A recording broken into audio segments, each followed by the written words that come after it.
Provincial disaster management کی ہدایت پر district emergency officer Sheikhupura engineer Rana Ijaz Ahmed کے زیر انتظام سیلاب سے نمٹنے کے لیے خانپور نہر پر فلڈ موک ایکسرسائز کا انعقاد کیا گیا،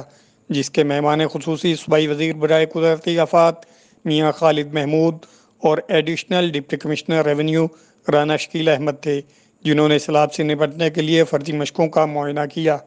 موک ایکسرسائز میں ریسکیو 1112 کے علاوہ سول ڈیفنس، محکمہ ہیلتھ، محکمہ انہار، سوشل ویلفیئر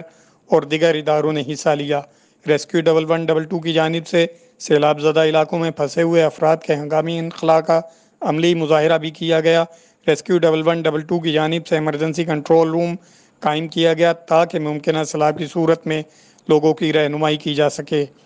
صوبائی وزیر برائے قدرتی آفات میاں خالد محمود نے اس موقع پر میڈیا سے گفتگو کرتے ہوئے کہا کہ کسی بھی ناگہانی آفت اور مشکل حالات میں لوگوں کے جان و مال کو بچانے کے لیے سرکاری اداروں کی مربوط کاوشوں کی جانچ پڑتال، باہمی روابط اور پورے استعداد کو بروئے کار لانے کے لیے موک ایکسرسائز بہترین طریقہ کار ہے۔ انہوں نے اس موقع پر شہریوں سے کورونا وبا سے بچاؤ کی احتیاطی تدابیر اختیار کرنے کی بھی درخواست کی۔